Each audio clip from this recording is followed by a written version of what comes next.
Welcome to Wednesday Night Live from the basement. Here's your hosts, Rob, Daryl, and Tim. Well, it's Wednesday, and it is Rob and it is Daryl, but there's no Tim this evening. He's got previous commitments and he's got a busy week. So just me and Daryl, and special guest, longtime friend of the channel, Brian from Embryonic Robot. How you doing, gentlemen? Pretty good, thanks.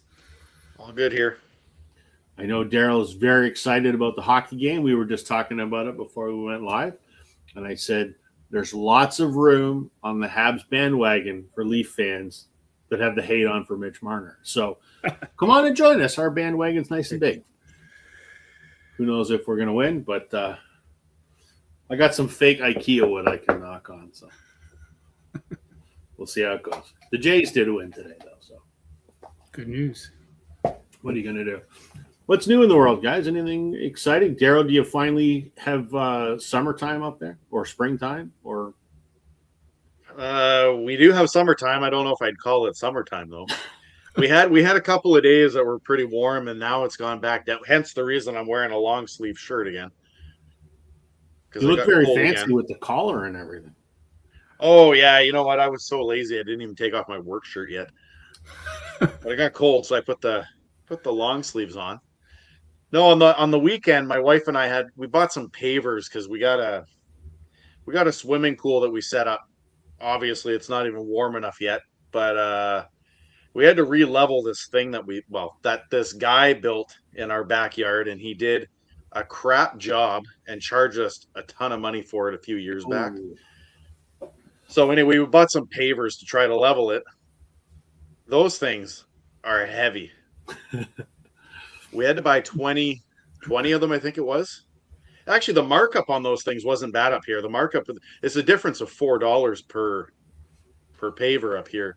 So that's not bad if you look at like I don't know, Rona or wherever it was. Anyway, they couldn't, because of the wires that go to the pole beside my house, the forklift couldn't bring it far enough into our backyard. So my wife and I had to carry 20 pavers from the front of the house to the back of the house. That sucks. They're 105 pounds a piece. Ooh.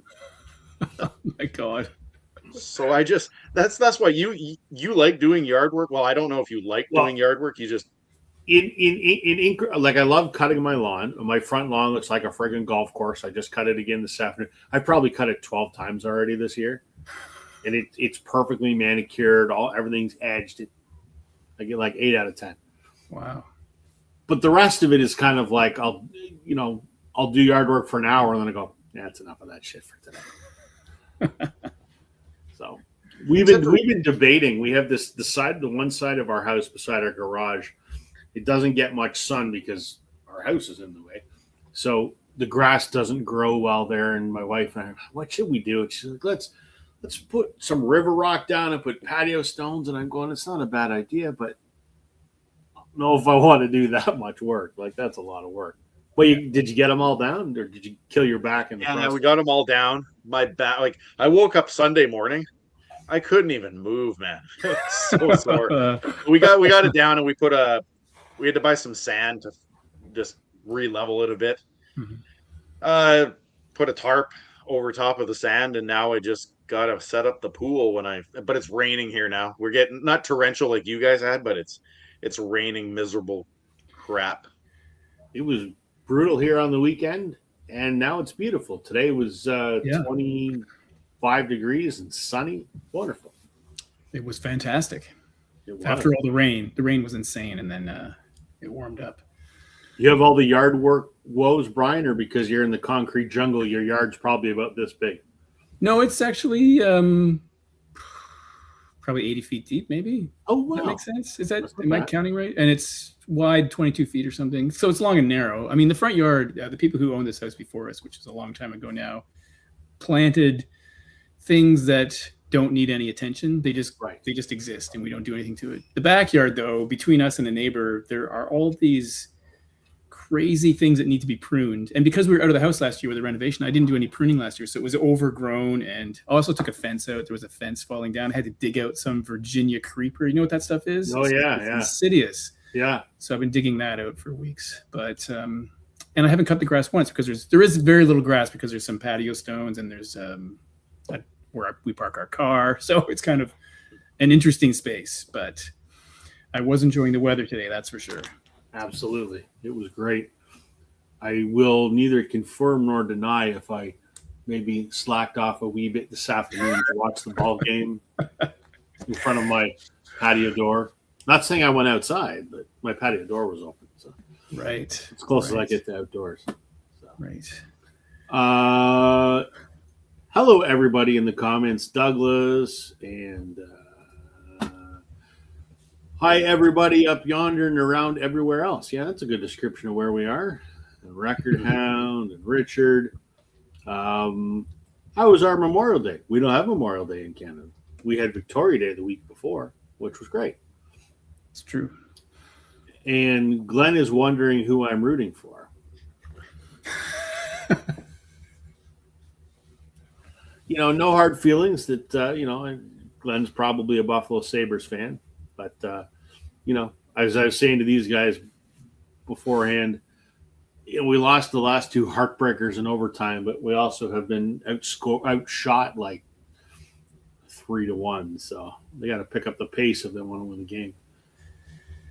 I was really hoping for a Colorado-Montreal final so that Richard and I could kind of egg each other on. But it wasn't meant to be because Las Vegas swept. I think Las Vegas is kind of like the Yankees in baseball. Everyone hates them. Yeah. I hate them. Don't you hate them? Yeah. I despise them. In fact, I would almost Take go as Mitch far as Marner out of saying, the I would almost equation. go as far as saying that they're the Dodgers of hockey because they flip and buy all their players, and they've got. I'm not going to get into things, but I really dislike their goaltender. Let's see here. Apparently, Sonny Rollins died. Oh. I did not know that. And Richard says he has to be in the mood for yard work. Well, isn't that true for everybody? True, yeah. I always start off with the best of intentions, and an hour into it, I'm like, God damn it, whatever, then, yeah. Adrian Carpenter, new here, welcome. Thanks for tuning in, listen to us ramble about dumb stuff. Nice. I like this.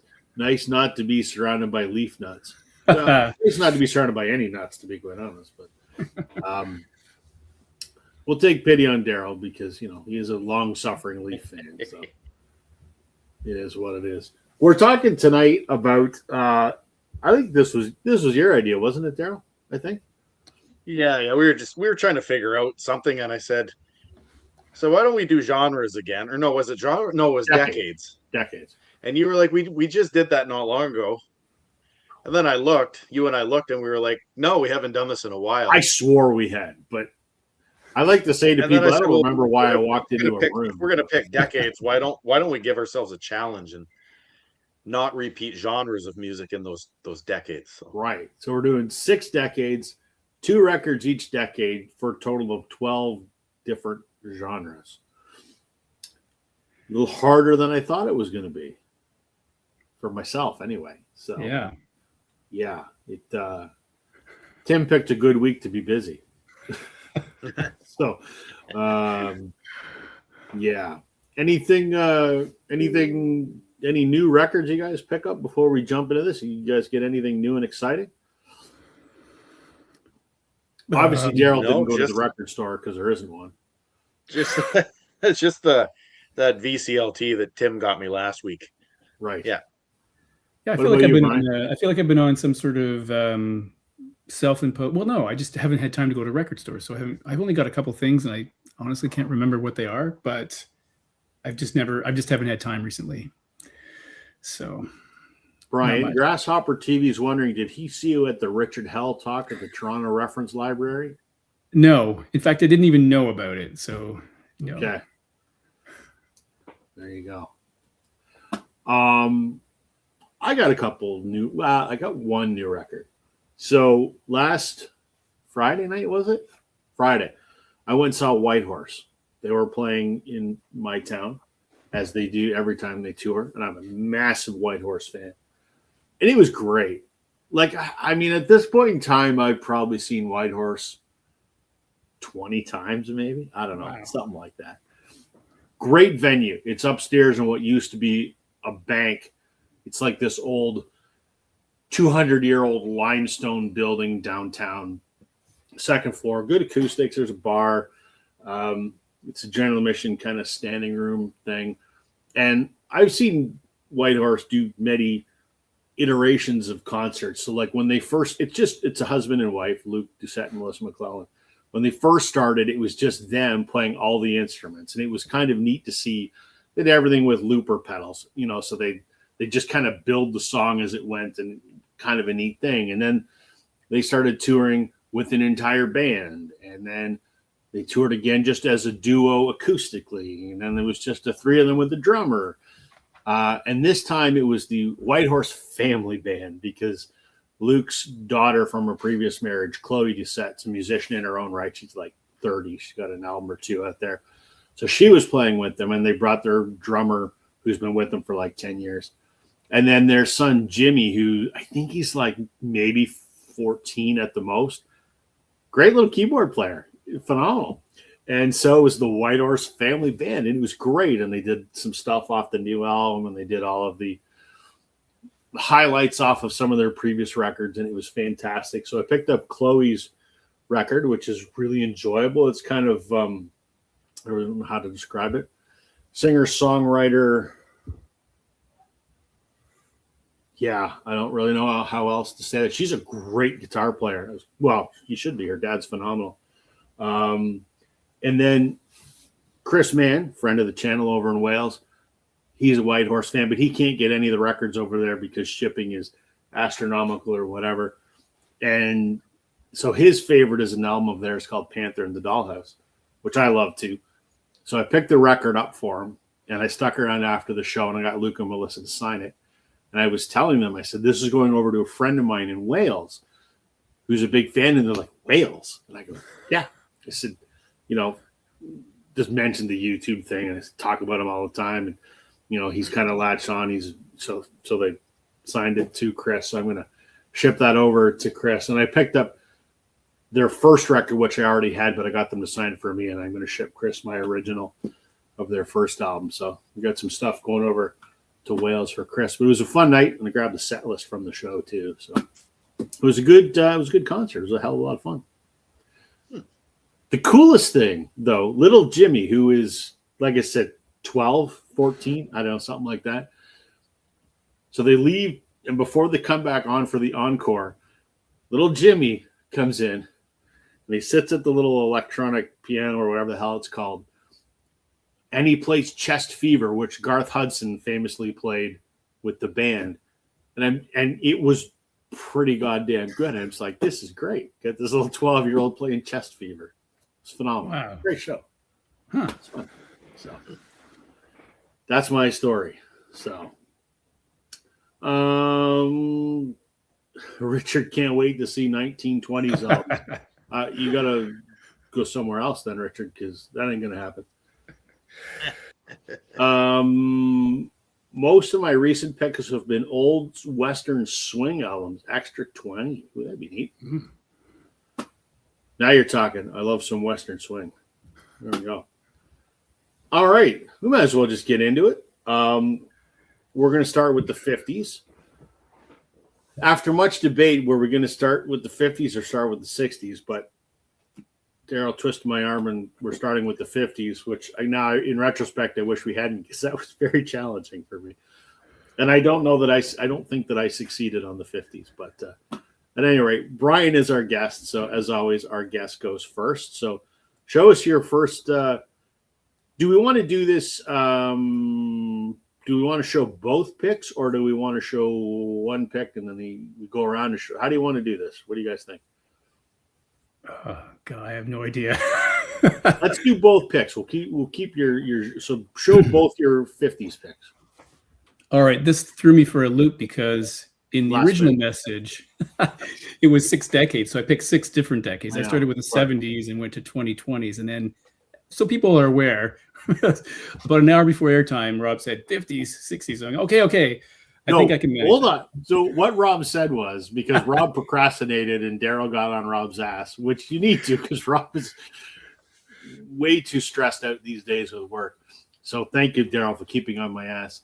I said to Brian, if you can, and if you haven't already pulled, or if you have already pulled, that's fine. Don't worry about it. So I'm not a total jackass. That's true. That's true. You could have went with whatever you had. So to clear my name just a little bit. That's true. But I thought, But after thinking about it for a few minutes, I thought, I think I can manage this. But I don't have a lot to say about these two 50s records because, I know them. In fact, when I picked this one, I put it on the turntable to refamiliarize myself with it. This is a Duke Ellington Jazz Party in Stereo. And honestly, I've only heard this a couple of times, and the last time I heard it was like an hour ago. So 1959. And I guess it's best known for the lead-off track, right? Does anyone know this record? Which is Manitoba Spank, which is the song. I remember when I got this, I don't even know where I got this, but when I put that on, I recognized that track. And I'm not like, oh, by the way, I should say this is the genre jazz in case you haven't clued in yet. Jazz. Acid rock. Right, the Jazz Party. So honestly, I can't really tell you too much about this except to say that Dizzy Gillespie's on here, Shorty Baker, and I'm not one of those jazz people who knows everything about jazz because I absolutely don't, but I do recognize a couple of names, which you'll probably never be able to read, but if you have good eyesight, you can check out some of those names, which, again, probably impossible to read, but Duke Ellington, obviously, and, piano, trombone, saxophone, trumpets, bass, and there's a big essay on the back, which I have never read, and if you are interested, I will show you the label just so you can have a look at it, which is not really the right setup, but you get the idea. Yeah. CSP, Columbia Special Products, and actually for a record from 1958 or 1959, it's in pretty good shape, and it does play with a bit of clicks, but I think if you're listening to jazz, that's kind of what you want anyway. So that'll be first one from the 50s, and the second one for the 50s. The only recourse I had was to go to the classical, and I picked this Van Cliburn recording of Tchaikovsky's Concerto No. 1, which is a really terrific piece of music. I only have maybe 4 or 5 classical records, but I have far more on compact disc. But on vinyl, I don't have that many. But this is a pretty good recording. I even on compact disc, I don't have anything else by this pianist, which is a bit strange. I think he's from Louisiana, if I remember this correctly. And there's a description on the back here about his performance in Russia at some sort of competition, the first international Tchaikovsky competition, in which he wasn't expected to win, but he was awarded the victory for his technical skills, I guess. This is from 1958. I think I forgot to say that. And I will, again, show you the label if you are interested. So really fantastic label on that. By the way, I should have said this. This is actually a mono recording, this Duke Ellington one. Anyway, so yeah, that's 1958. Getting my dates confused, but pretty good recording. And that's all I'm going to say about the 50s because I honestly don't know much about those records except that I managed to fit the criteria. Wait, so, you did better than I'm going to do, so fear not. Okay, good. Since this was Daryl's boneheaded idea to do the 50s, Whoa. I didn't say you were boneheaded. I said it was a boneheaded idea. No, you know what? It's a great idea because there's a lot of great 50s music. I just don't have any of it. So I'm curious. I hope you and I aren't going to show the same one because I know you and I have one 50s record in common.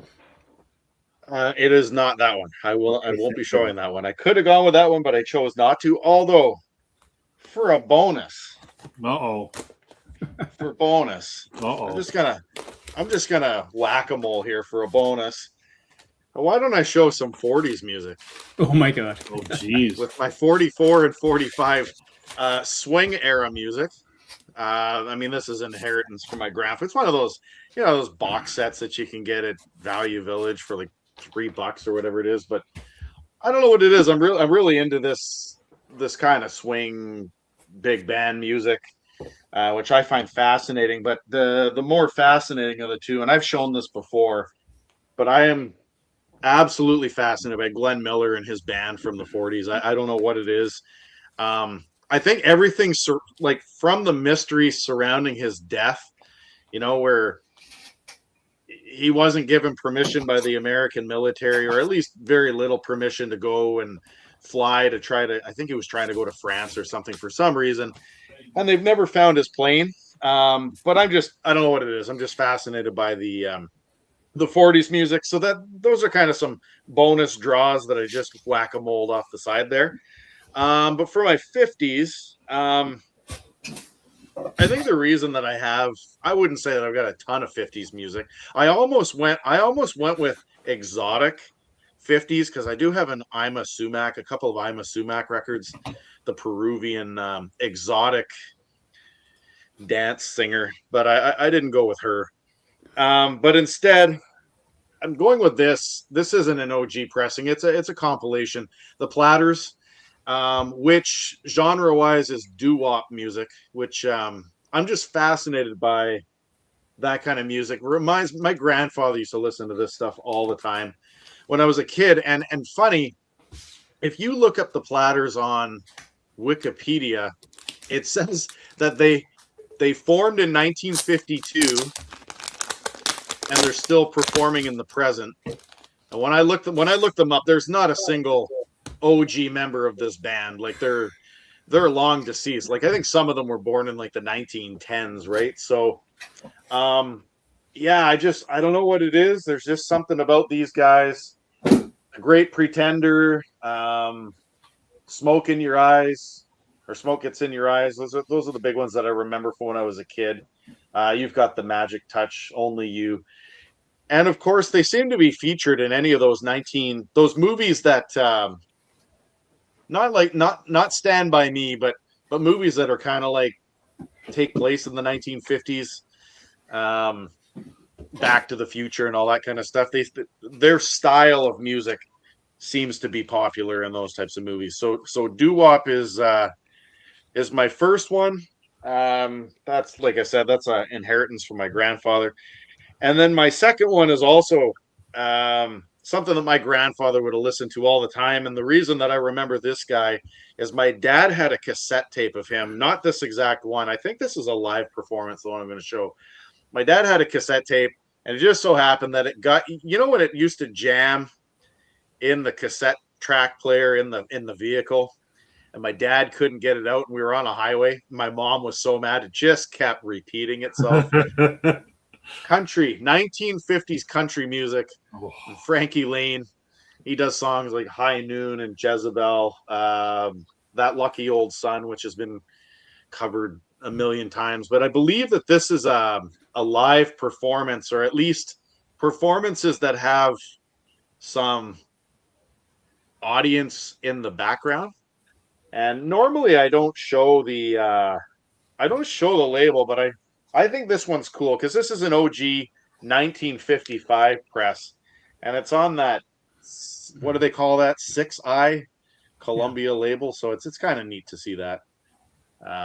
I know that when it comes to these eyes, I don't know. I don't know much about it. Maybe somebody in the comments can note it, but I know that certain eyes are worth more, especially when it comes to blues and jazz music and stuff like that. But yeah, Frankie Lane, like I said, just my grandfather's kind of stuff that I grew up on. I found this at a thrift shop for like $1. And it's okay music. So there we go. All right. Okay. 50s was tough for me. Richard says, I have a lot of 50s, mostly one guy though. Yeah. You're going to see him in just a moment. So I pulled 2 records and a 45. This is my attempt to answer this particular question. Okay, first one is easy.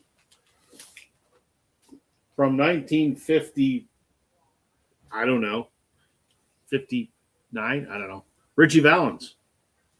This is an OG first pressing of Ritchie Valens' album, which, if I'm not mistaken, was the album actually came out like a month after he was killed, I think. if I remember, but I could be wrong on that. So I had this for the longest time, and I know Daryl was always quite envious of this. But I think Joe hooked you up with one of these, did he not?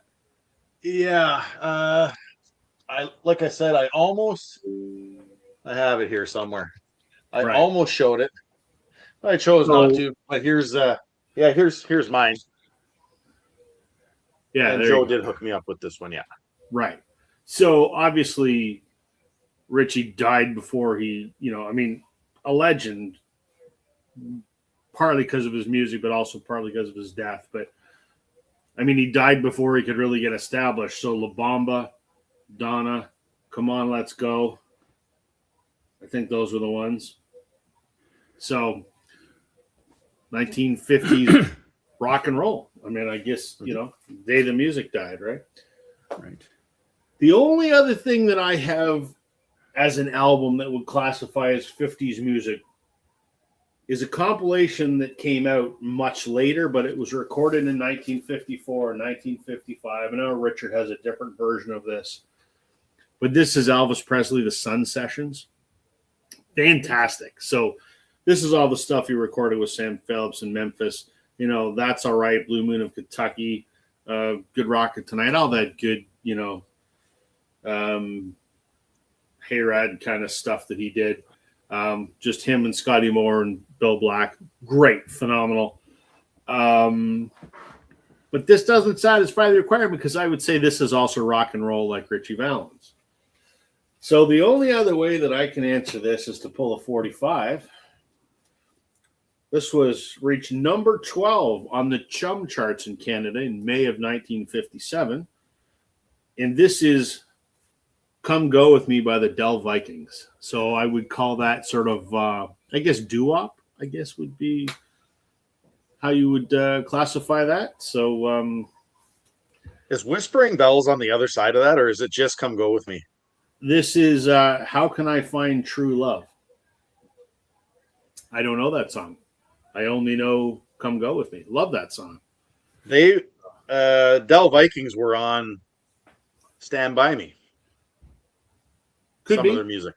Yeah, it's quite possible. I don't have that soundtrack, but you know what is a really good soundtrack? Grease 2. Is it? What's Emma saying here? How you doing, Emma? Go 50s rock. Go Habs go. Go Stuntman and Daryl. And I guess Rob too. Thanks. I just wanted to say hi. Hi. And yeah, go Habs. This Record Hound is our 50s expert, hands down, and our 45 expert too. Whispering Bells was another single. So there you go. Great song. Yes. If I remember correctly, this was the song that Paul McCartney heard John Lennon play at the Wooten Parish Fete when they met the first time. And he was so impressed at John's voice, but also John didn't know the words, so he was making the words up. And that was what impressed Paul on the day that Paul McCartney met John Lennon. So there's a little bit of Beatles trivia for you. Wow. 50s was hard. That was the best I could do. So. Not bad. Do I get away with that cheat a little bit? Yeah. Sure. Okay. Cheating's okay. Hey, if you're not cheating, you're not trying hard enough. There you go. Okay. Now we're going to go to the 60s. That should be a lot easier. What do you got for us, Brian? All right. By the way, Daryl, speaking of the Temptations and no original members, I think it's Foreigner still touring, and they don't have any original members either. So anyway, 60s is easier.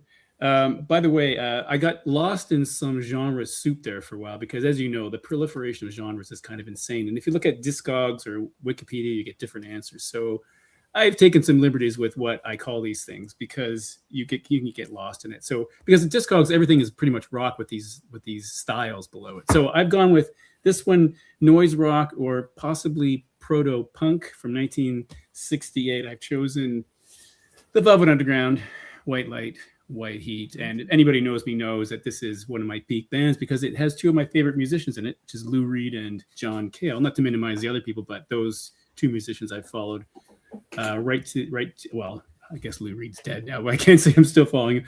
But 1968. This is a phenomenal record. I know people talk about the first record, which is obviously fantastic, but this the title track here, White Light, White Heat, only 2 minutes and 44 seconds, but brilliant. It's got one of those crazy spoken word things that John Cale does called The Gift, which is, it's maybe if you hear it too many times, it would kind of wear on you, but I think it's quite amusing. Lady Godiva's Operation, etc. And of course, it ends up with the 17-minute epic Sister Ray, which is just a phenomenal piece of crazy music with kind of intense lyrics. So this is not an original pressing. This is probably from the 80s, which is, when, to be honest, I bought most of my records.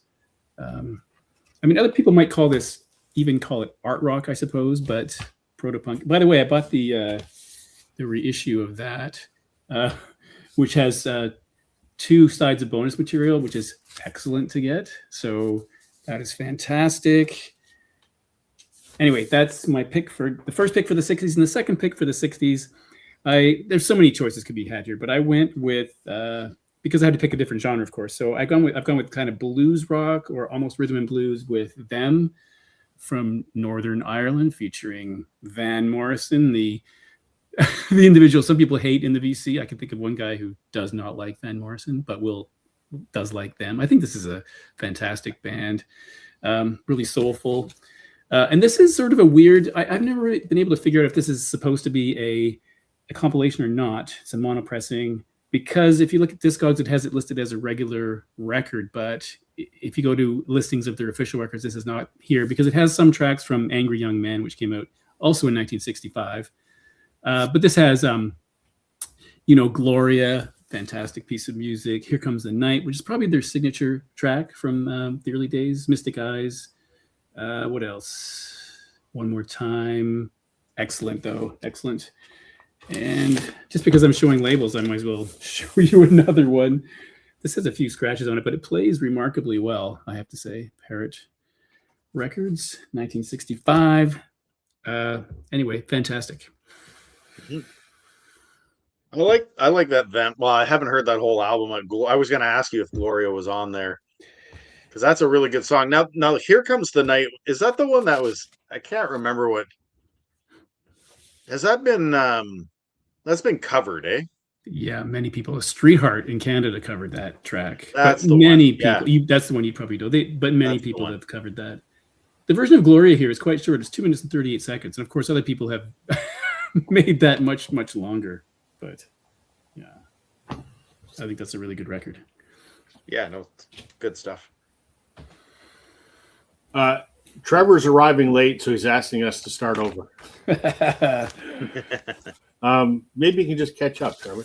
We're talking tonight. We're doing 6 genres, 2 records each, 12 distinct genres. Sorry, 5. Let me try that again. You can start over my own bloody tongue. Okay, 6 decades, 2 records each, 12 genres. There we go. How's this for you, Brian? I have to brag, having seen all the original Velvets play, not together, but they were all pretty awesome nonetheless. Well, that's pretty cool. That's pretty Right? cool. Yeah. I've only seen John Cale, so. That's definitely a Canadian 60s parrot by London. Like the Beatles, that Them LP was probably a mix of 2 UK LPs. Right. That makes sense. Yeah. There you go. We learned something. Yeah. Okay. Daryl. 60s. Okay, 60s. Well, so most people, and I mean, most people know in the VC that I'm okay with the Beatles. I'll deal. I do the red and the blue compilation, and when I think the 60s, like that's kind of the first thing that often comes to mind is the the British invasion, all that kind of stuff. But the other genres that kind of come in immediately for me is the whole psychedelic 60s. And in the VC, everybody shows, Iron Butterfly, the Zombies, things like that from the psychedelic stuff. But rarely, I don't even know if I've ever seen this, but rarely, I don't know if you guys have ever heard of these guys, but the Chambers Brothers were a psych band in the 60s, and a psych band that was mainly made up of black musicians. And they had a song called Time Has Come Today, which is, I can't remember if this album has the full version. Yeah, there's only three tracks on side B. It's a pretty long song. That's the band on the backside. But yeah, like, we tend to forget about these guys, and it's psychedelic, but it's also like pretty heavy rock too, for its time. And I don't know what it is. I don't even know if these guys exist anymore. I've never really paid much attention. I got this as part of that purge that I did at the radio station. You can tell the CHMO was written right on there. But the vinyl itself is in pretty good condition. If you haven't heard Time Has Come Today, check that out. It's just on a red Columbia label. So I'll show that. So psychedelic 60s.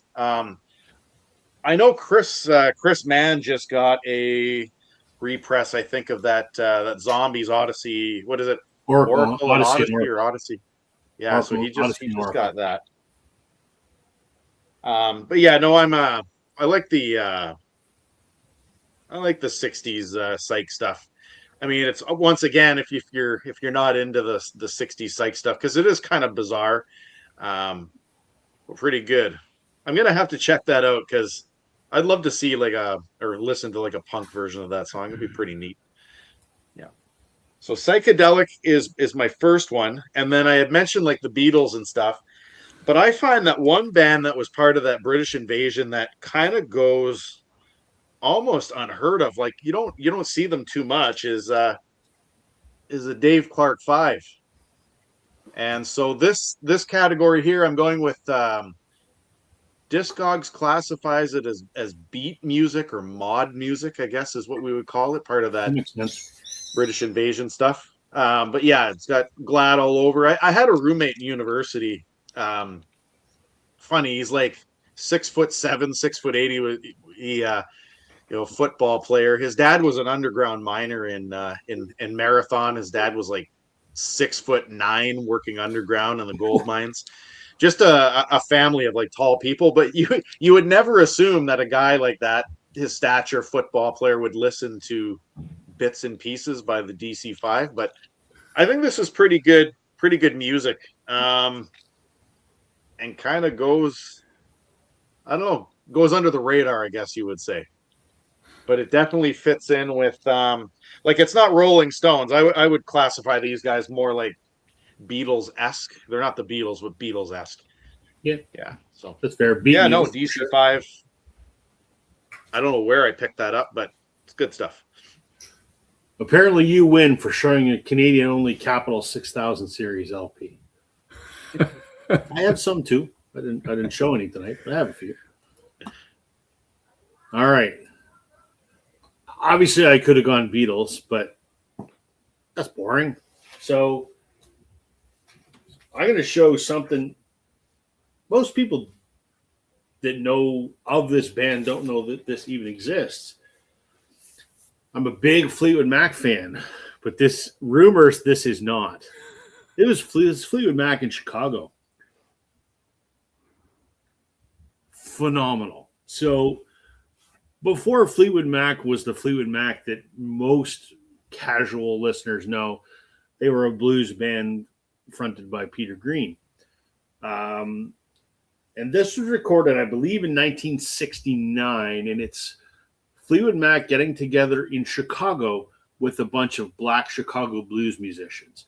And it's a fusion of Chicago blues and British blues.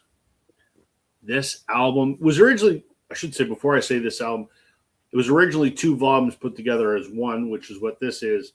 This album is phenomenal. Hold on, Richard. I didn't call the Beatles boring, but the Beatles have been talked about to death, and that's all I meant. The Beatles are certainly not boring. I love the Beatles. This is cool. So you can see there they are in the studio there.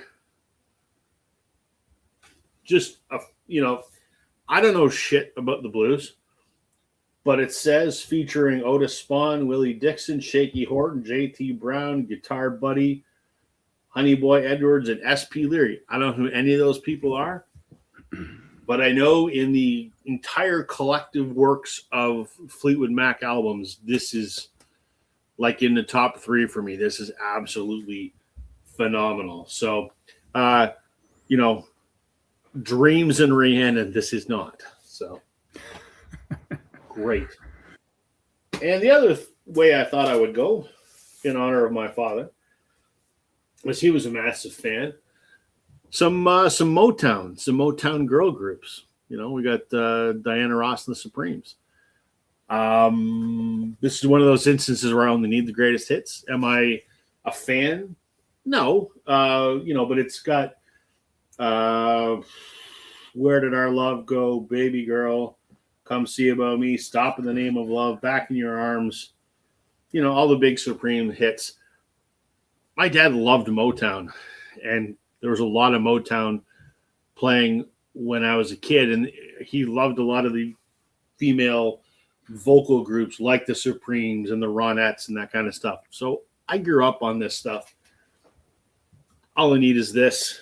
Makes me think of Dad quite a bit. So from 1967, the greatest hits of Diana Ross and the Supremes. Not the Beatles.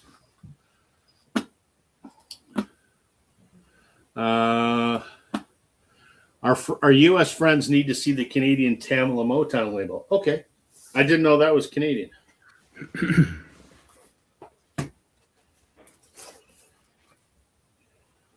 Oh, I better supersize myself. There you go. There you go. Tamla Motown. There you go. There you go. I don't have anything insightful to say about this record, but there we go. Let's see. If Willie Dixon is on it, it's probably good. Simple as that. Okay. Yeah, like I said, I can't offer anything insightful. I am openly ignorant other than to say that I really enjoy this album. So, yeah, not one that most people think about. I'm sure in England, the Peter Green Fleetwood Mac gets a little more recognition. But, unless you're a fan here, most people don't pay much attention to the pre-Rumors lineup. So, Dixon was an amazing string bass player and blues songwriter. Okay, cool. I learned something. And Trevor saying he's never seen that Tamla Motown label. I guess because it's a Canadian. It's a Canadian version. I guess it's a Canadian subsidiary of Motown. I don't know. Record Hound can probably comment more than I can. There we go. It's the label Canadians saw from the mid-'60s to around 1974. All right. Cool. Back to the top.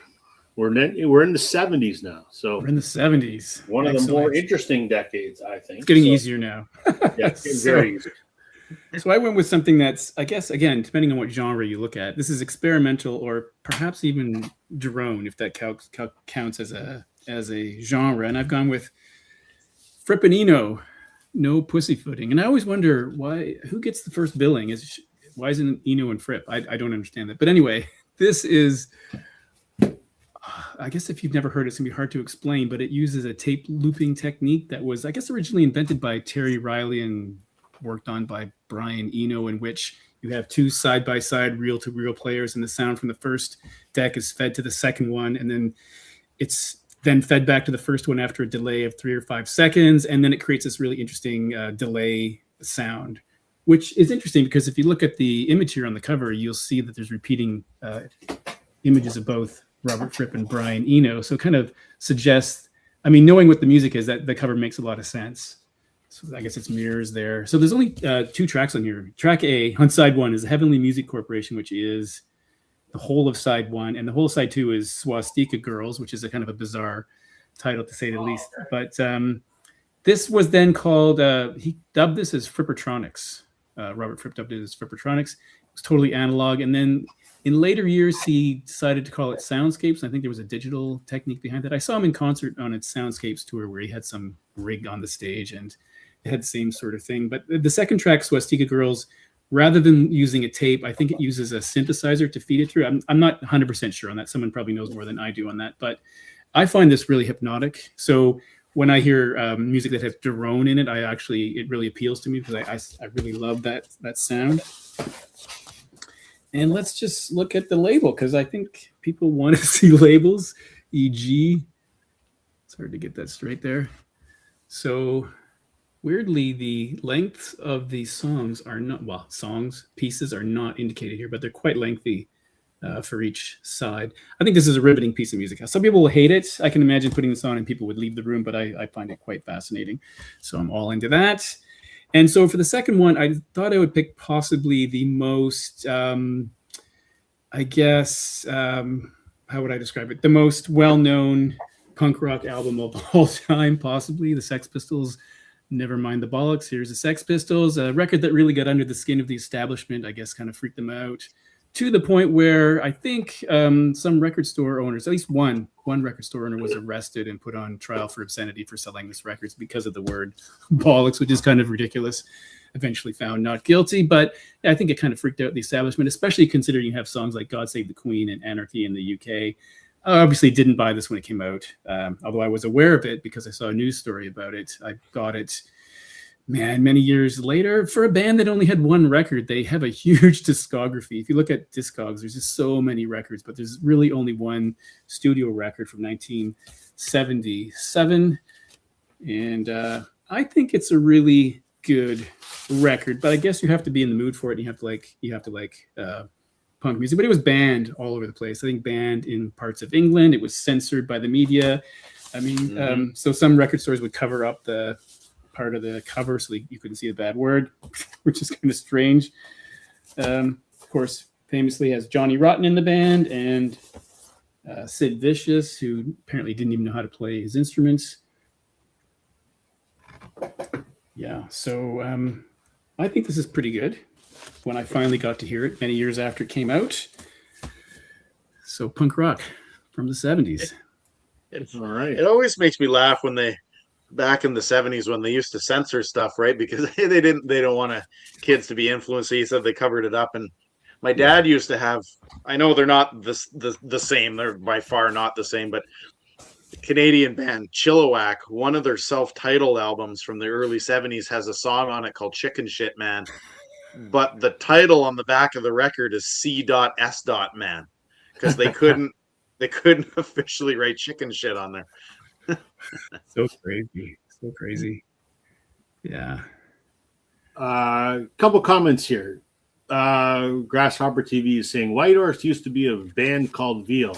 No, sir, that is incorrect. Luc Doucette from Whitehorse was the founder of the band Veal with Nick, I can't remember his name, playing bass. I forget who the drummer was. And they put out a couple singles and an album. Then Luke joined Sarah McLachlan's band, where he eventually met Melissa, who would become his wife. Then they had solo careers. Then Luke and Melissa became Whitehorse. So same guy, not same band. Sorry, as the resident Whitehorse expert. I love Pussyfooting, an amazing record. Swastika Girls. I want that Fripp Eno record real bad. Yeah, apparently other members of King Crimson did not like it. I remember reading that somewhere that Fripp, I guess, let them listen to it or something, and they did not like it. That's so hilarious. Good thing it's a side project then, right? Yeah. Record on saying he hasn't heard it in years. EG is Eno's own label. Fripp and Eno are a very good experimental album to relax to laying on your bed. For sure. Chris Mann will be happy to see that Sex Pistols. Yes. Really got into Nevermind the Bollocks in high school 10 years after its release. Trevor saying, I'm going to sneeze. Excuse me. Allergy season. Gotta love it. Steve Jones actually plays bass on the recordings. Cool. Yep. Record on still got an OG Sex Pistols cassette, paper labels, grubby as hell. I can't imagine what your record collection looks like, Record on. You have literally every time we talk about it, I got that. That's got to be impressive, man. That's pretty cool. All right. Daryl, 1970s. So 1970s. The two genres that I'm going to show are actually complete polar opposites of each other. They would very unlikely ever be found at the same venue at all. Now, if our buddy Alex from Beer and Vinyl was here, he's kind of like the one of the prog rock, I guess, experts. These guys, I don't know. You look at it up on Discogs, they're classified as classic rock, but they're also classified as prog rock, and they're classified as experimental rock. My dad had this when I was a kid. It's an English band, and I always thought that this was one of the coolest, spaciest sports covers that I'd ever seen. It's by a band called Babe Ruth, and their album First Base. And it's got the I don't know if it was ever released as a single, but I remember it when I was a kid. My dad used to play. There's a song on here called The Mexican, which was a really, you know what, Richard? I almost went there just so that Brian and I could absolutely destroy that band. I almost went there. Fucking, I'm gonna go there. Oh, no. Yeah, so this is I don't know how to explain this. I think they get lost in the mix with King Crimson and Gentle Giant and stuff like that. They're not Emerson, Lake and Palmer, but they kind of fit in with those other ones. But it's not as I don't know. Some prog rock to me is just I appreciate it, but I find some of it's just really bizarre, kind of out there. I think some of the songs, this is pretty palatable, like The Mexican and stuff like that. It's pretty neat stuff. And I'm not normally into showing labels, but I've always thought that the Harvest label is a pretty neat label. So I'm going to show that one. But yeah, I mean, you can't go wrong. I mean, to me, that's a pretty cool looking cover. If anything, it's a neat spacey space cover. Now, since we're doing this, and I know when Rob shows ABBA, gonna get some criticism in the thing for they're not disco and all this kind of stuff. But you know what? What is the polar opposite of prog rock? Well, it's got to be disco. And this is one disco band that I actually can handle because I don't know what it is. I got the Village People and Macho Man. I got Go West. I got the one with YMCA Cruising. And then I got this black and white one. It's all great stuff. I mean,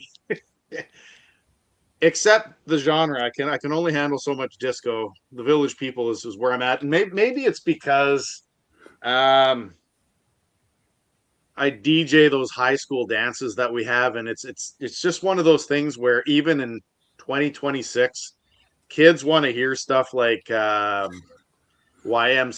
and they want to hear those dance songs from the 70s. I Will Survive is another one that comes to mind.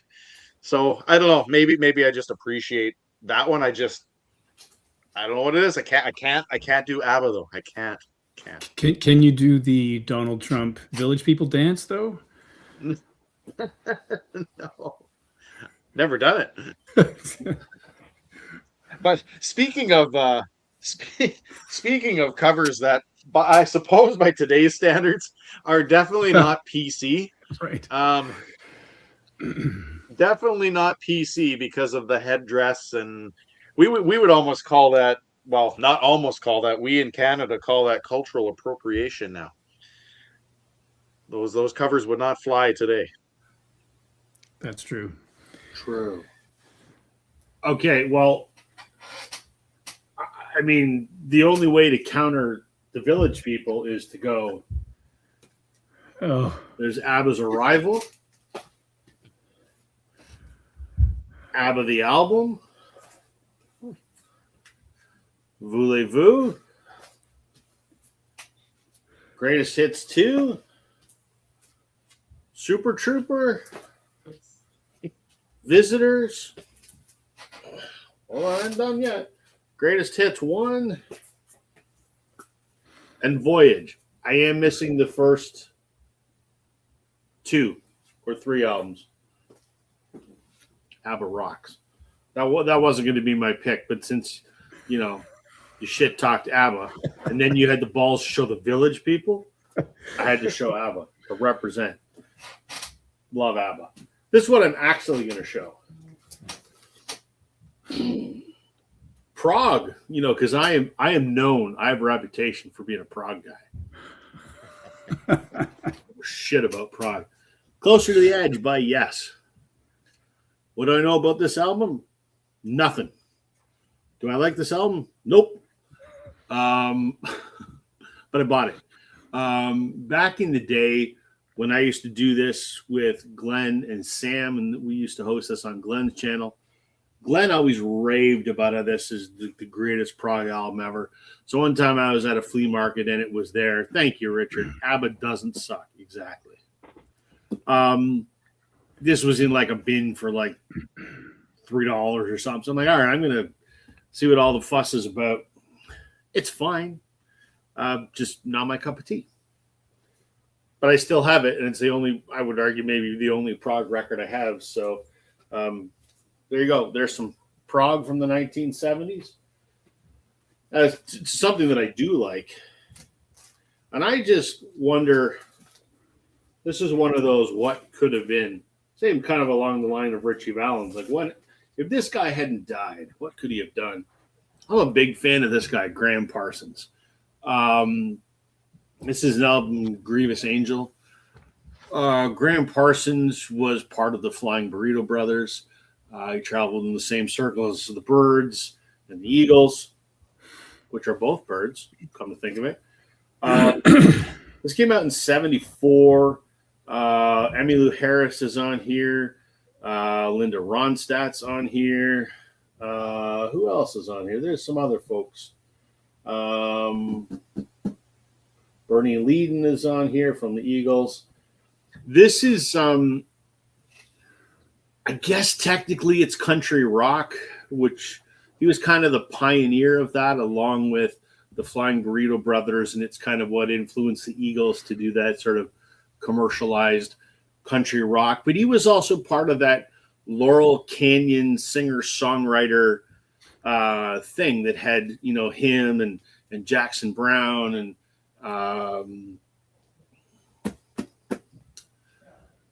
other names I can't think of off the top of my head, but there was that whole sort of it's almost like a hippie commune, except they weren't hippies, right? So I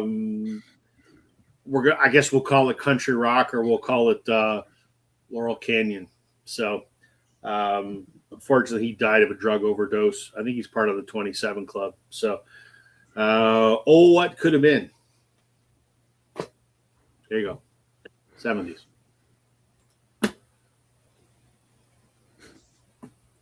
There we go. Daryl's just in shock from all the ABBA. You know, I'm trying to catch my breath. I know. You know, as impressive as that is, Rob, my dad has you beat. Oh, yeah? His ABBA collection, well, he passed away, but his ABBA collection is at least double the size of that. And I worry that someday I'll inherit it from my stepmom. If that happens, I will gladly show the records, but I won't play them. Here's an even better proposal for you. Sell them to someone who will give them a good home. Oh, yeah, yeah. See, I will proudly call it the Brian's Dad's Collection. I'll give it a special spot and everything. Right. FVA, how you doing, my friend? Yes, go Habs. But at last count, we're losing 3-0 now. Son of a bitch. What's going on? I'm not watching it. FVA, are they playing the same as they have the last 2 games where they're not bothering to shoot on the net? Because damn it, I've been screaming at my TV for the last 3 games. You can't score unless you shoot the puck. You don't dump it into the offensive zone and change every freaking time. Infuriating. I think the last game we got outshot like 30-12. Ridiculous. I got my light here. If the Habs score,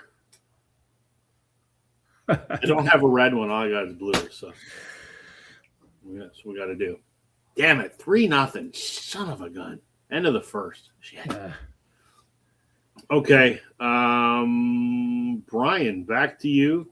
For anyone just tuning in, we're doing 6 genres, 2 records per genre. God damn it, I did it again. 6 decades, 2 records, 12 genres. So we're into, what are we into now? We're into the 80s, 1980, right? yeah. Oh, easy. This is like the bulk of your collection, right, Brian? Right. Well, 95% of it is from the 80s. So it was challenging to find 1 record or 2 records that could talk about the 80s. But I'm going back to the golden age of new wave with the golden age of wireless by Thomas Dolby, because I think this is one of the best new wave, or I guess you could say synth pop debut records. And, I think he's probably a little misunderstood because people think of him for probably 2 tracks. One is She Blinded Me with Science, which actually was not on the original version of this, and possibly Hyperactive. But the UK pressing did not have She Blinded Me with Science. It was released on an EP, which I also have. But the Canadian pressing, they added She Blinded Me with Science, and they added One of Our Submarines, which is what they often did. So many records in my collection are changed from the original UK pressing. But I just want to say, like, he's a lot deeper than those 2 tracks. She Blinded Me with Science is a great song, but this album has a lot of depth to it. It's really, I think, inventive. As I say, one of the best debut new wave records I could think of. There's Europa and the Pirate Twins is also a great track. I think he made some really excellent music. He's actually, I don't know if you know this, he's at Johns Hopkins University as part of the Peabody music program. He leads that program, believe it or not, last I heard. Wow. Oh, speaking of the Harvest label there, Daryl, here we go. So I think this is a fantastic record. I think I like everything he's done. I find him really interesting. And so I'm going to recommend that for I didn't say 1982, obviously new wave or synth pop. And now we'll move on to I think he really missed the mark. He should have had an album called Surround Sound. Yeah, that's right. Surround Sound. That would have been fantastic. Although I think he had an agreement with the Dolby Corporation in how he used his name. It had to be in conjunction with Thomas. He couldn't just use Dolby.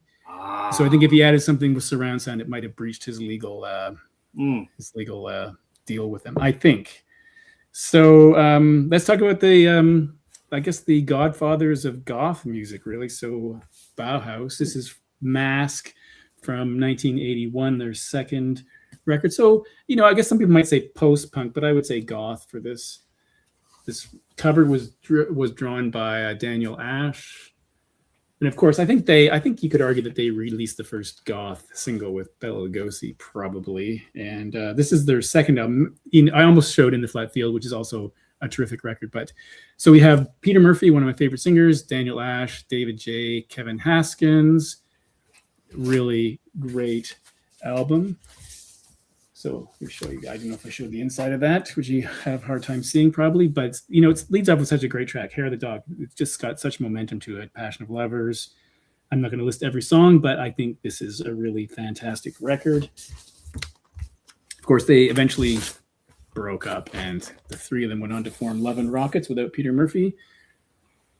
This is pretty cool.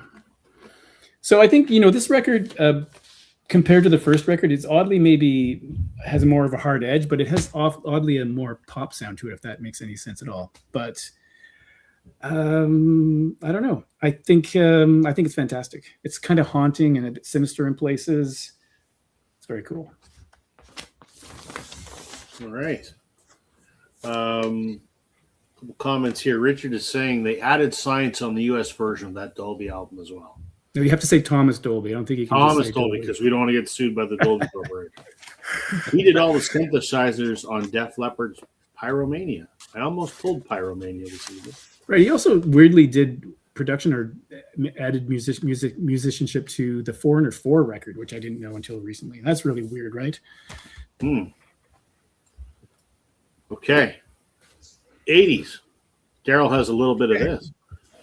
I mean, the 80s is by far my favorite decade other than the 90s. But so I had, like Brian, I was like, I could have picked like 1,000 different genres for this one.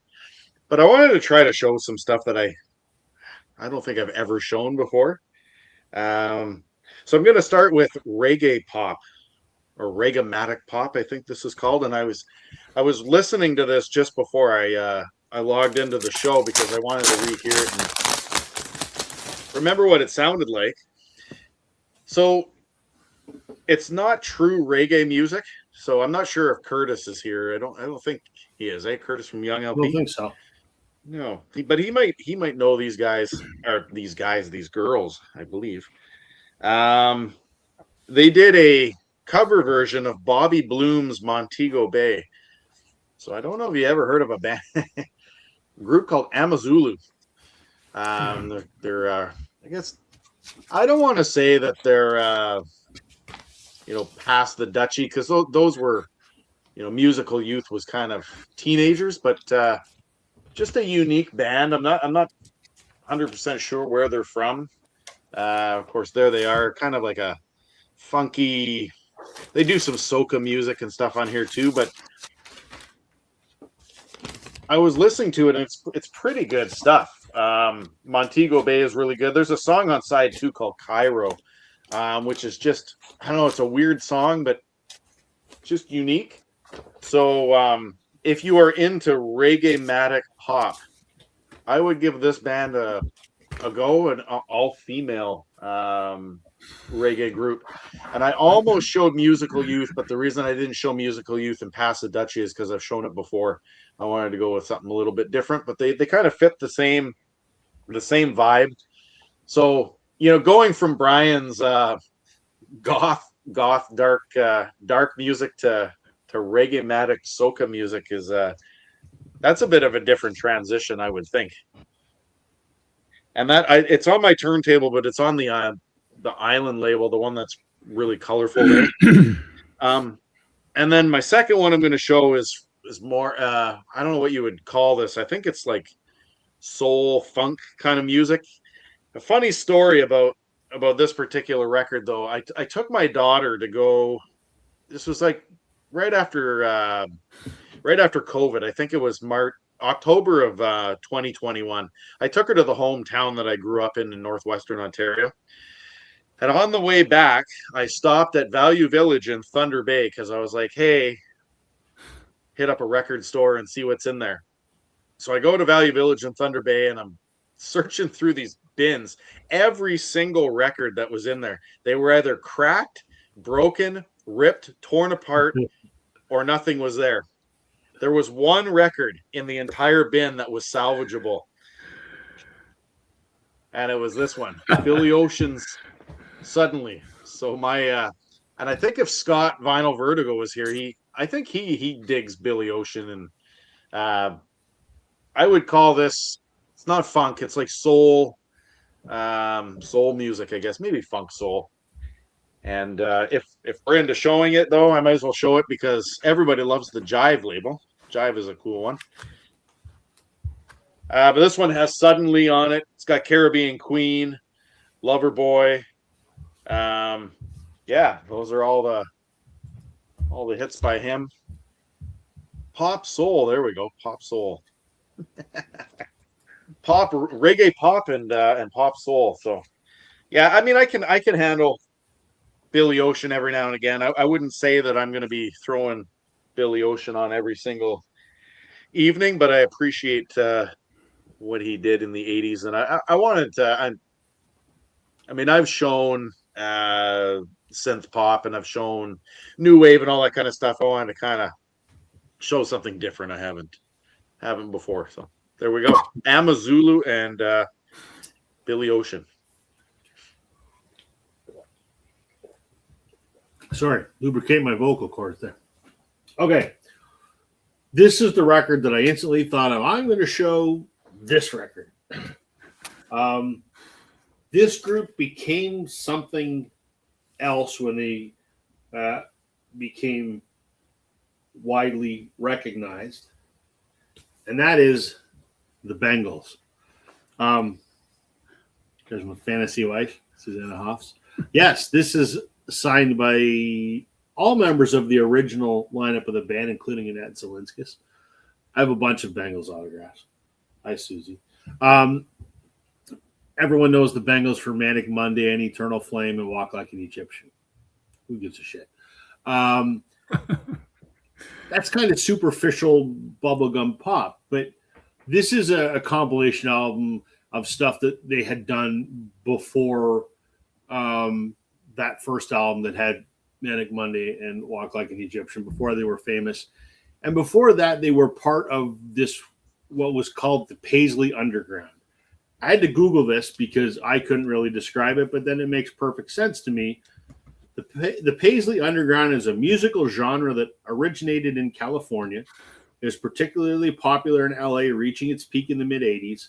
Paisley Underground bands incorporated psychedelia, rich vocal harmonies, and guitar interplay, owing a particular debt to 60s groups such as Love and the Byrds, but more generally referencing a wide range of pop and garage rock revival. Yes, that is exactly what the early Bengals sounded like. 60s inspired garage rock pop. So it's not Manic Monday and it's not Eternal Flame. It's really good. This is called Ladies and Gentlemen, the Bengals. I have two versions of this autographed by the entire band and some other Bengals autographs. So, different than what you would expect of them. So that's number one. Number two, I mean, can we talk about the 80s and not talk about the hair bands or hair metal or arena rock or whatever? Sure we can. And then we can. I don't want to. So I'm going to show Def Leppard, Hysteria.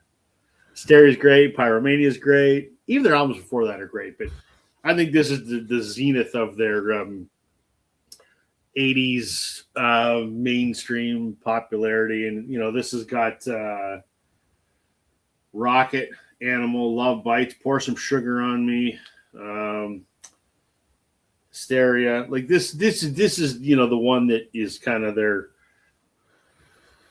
epitome of that hair rock, arena rock, whatever. So, I mean, that's a massive part of the 80s. And there's so many other bands that, kind of did the same thing, Bon Jovi and Twisted Sister and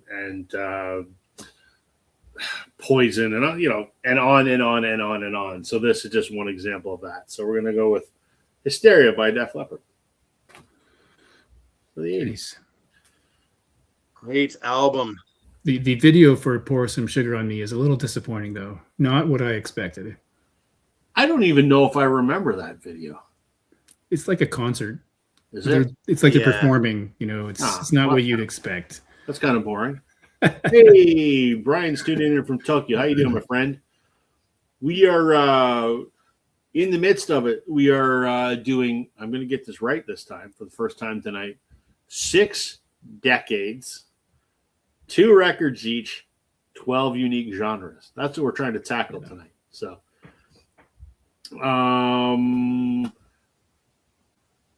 Scott, DJ Vinyl Vertigo had some health trouble lately, so we should all send him some good vibes. Oh, okay. I wasn't aware of that. I'll shoot him a text later on and send our thoughts. Let's hope he's all right. So, okay. So that finishes the 80s. We're off to the 90s, which is Daryl's other favorite decade. But before Daryl, it's Brian. I'm quickly going to say goodnight to my son. I'll be back in 60 seconds. So the floor is yours, Brian. Right. So because I just showed Bauhaus, the godfathers of goth music, I have to show the band that formed out of the ashes of it. In 1994, they recorded music before this. This is their 1994 record, Hot Trip to Heaven. And I guess most people would put this in the ambient techno category, if that makes any sense at all. And it maybe doesn't make any sense, and it also doesn't make any sense when you think of their ancestry. You know, Bauhaus through Love and Rockets, which were really a post-punk band. They took a 5-year break, and they came back with this really electronic record with house, dance, trip hop, maybe a bit of industrial. It alienated a lot of their fan base.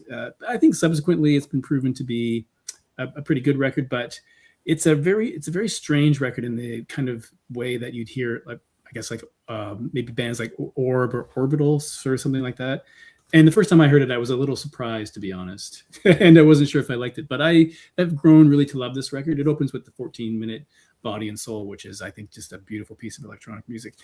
So here's the inside. So you got 3 members of Bauhaus. You got Daniel Ash, David J, and Kevin Haskins. So it's essentially Bauhaus without Peter Murphy. And it's a double record. This particular edition contains a couple of bonus tracks that weren't on the original release.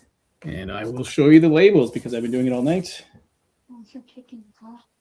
There we go. So anyway, a really weird kind of left turn for the band that I think kind of worked. It came back to it with an album called Lift, I think 2 albums hence. But I think this is kind of a really interesting record. One of my favorite from the band.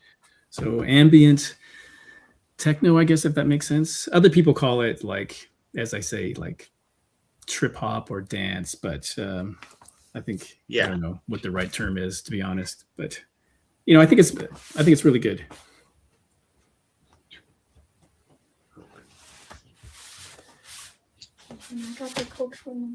And I'd say something else about it, but I don't know what else to say about it. So yeah. So the only thing I know by Love and Rockets is that, was the song So Alive? Is that So what Alive? Yeah. From 1989 or something? That's from their 4th record, which was self-titled, just called Love and Rockets. It was kind of a big hit for them. But their first record, I think, got a lot of traction because they do a cover of Ball of Confusion, which was pretty good. So, ooh, yeah.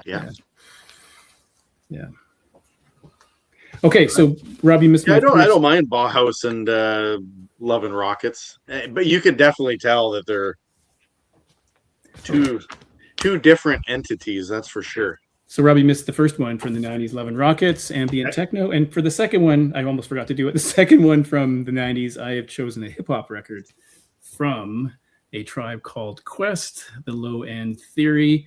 And if you don't know this group, which is, I guess, possible, it's sort of interesting because they're not really rap in the way, or hip hop in the way you might expect it, because it has a lot of jazz in it. So it's, you know, you've got the jazz samples, you got drums, and you've got the rapping, which is a little unusual to me. When I first heard it, I was a bit surprised by it because I expected sort of, you know, just more or less regular rap. They call it progressive rap, I guess, in some places. This, I think, is a brilliant record. I wasn't sure. It doesn't really fit into what I usually listen to, although I do have some rap in my collection.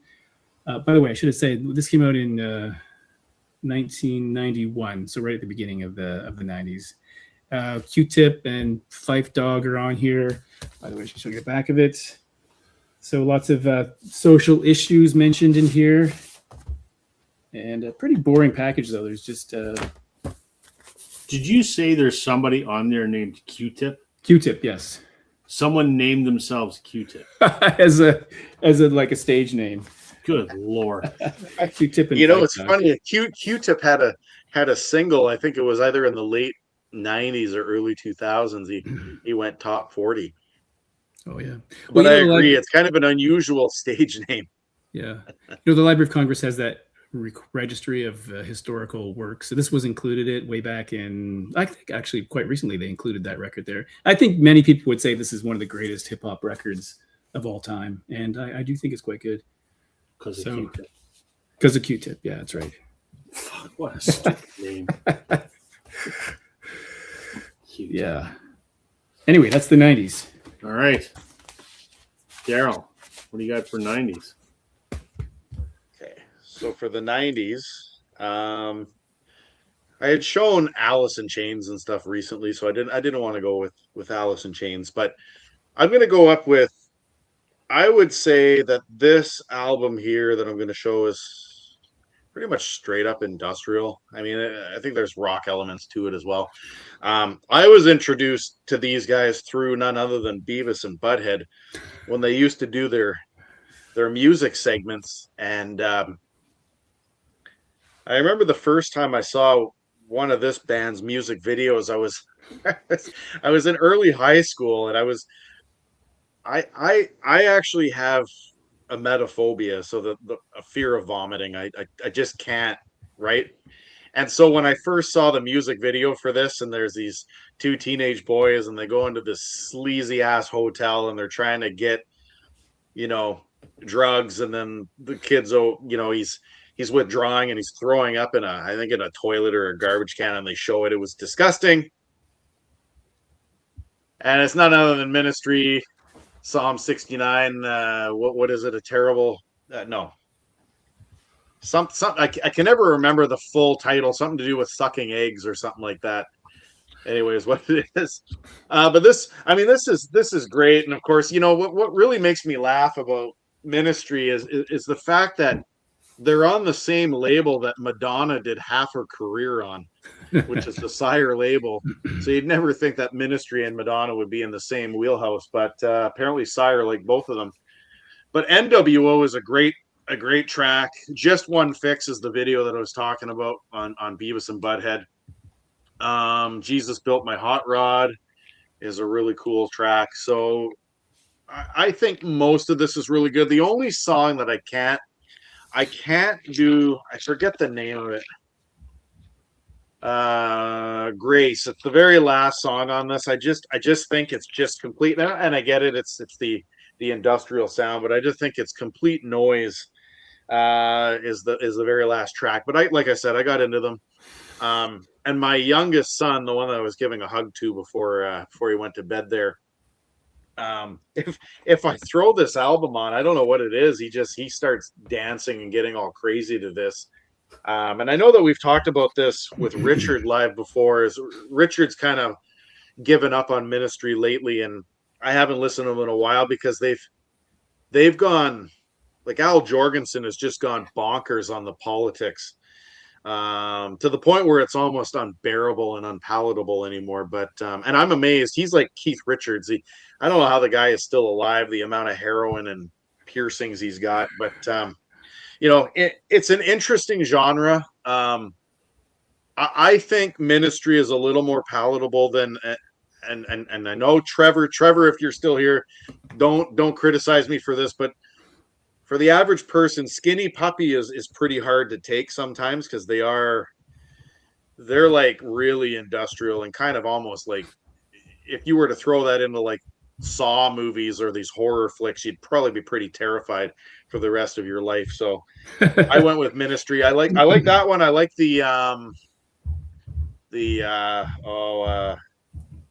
I can never remember the name of the album. It's the one with Burning Inside on it. It's the one with it's got a weird looking skull on the front. The Mind is a terrible thing.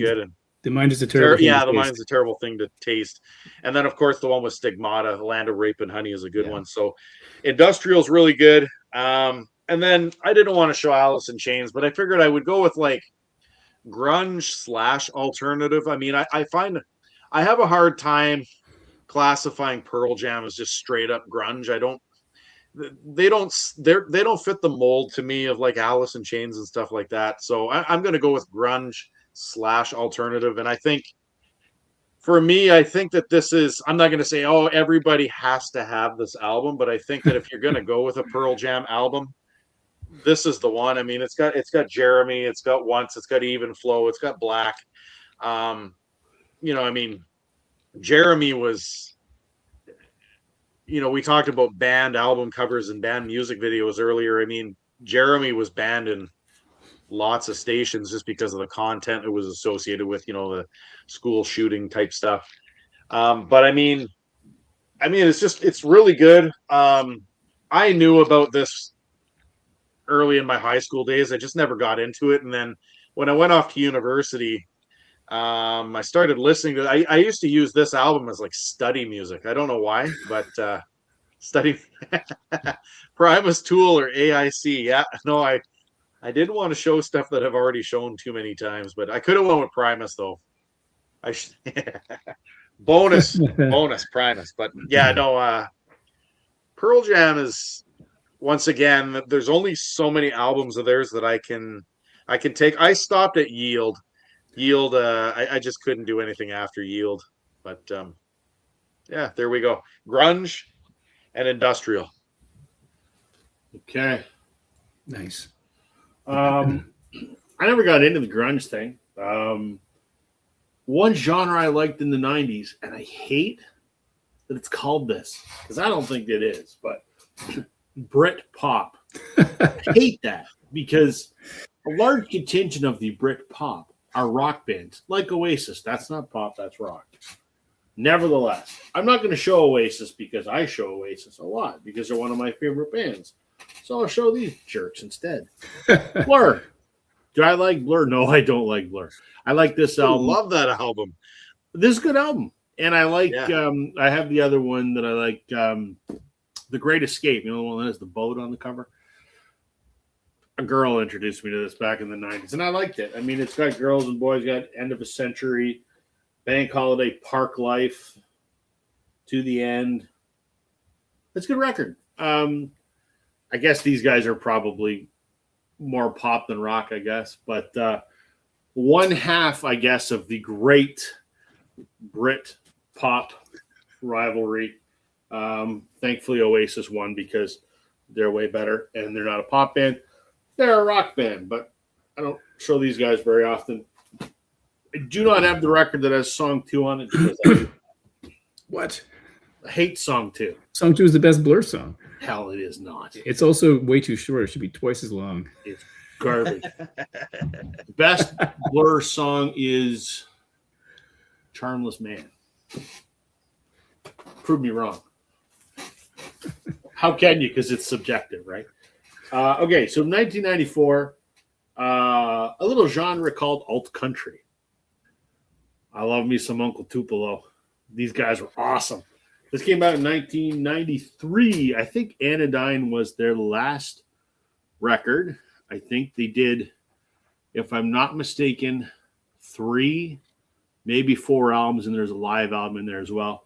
And then they broke up, and they split into 2 bands. One would become Wilco, and the other would become Son Volt. I don't have any Son Volt, but I got a bunch of Wilco. But yeah, Uncle Tupelo, Anodyne, absolutely love this record. It's that mix of how do you describe alt country? It's kind of it's country mixed with alternative rock and roll, I guess is the only way to describe it. It's, this weird little genre that existed for a brief period of time. So, yeah, I know Richard's a Tupelo fan. So, yeah, there we go. I could have shown No Depression because I have that one as well. I think this is the one. Yeah, this one's on clear vinyl. Yeah, they're a good band. I only have one of their records, though. I'd like to find the live record. They did a Record Store Day release as well, but I'd like to find the other album too. But I don't find them that often anymore. So, yeah. There we go. That was 90s for me. Britpop and alt country. Nice. Mm-hmm. So now we'll go back to Brian for the, what are we in, 2000s? 2000s, yeah. Ooh, so, yeah, again.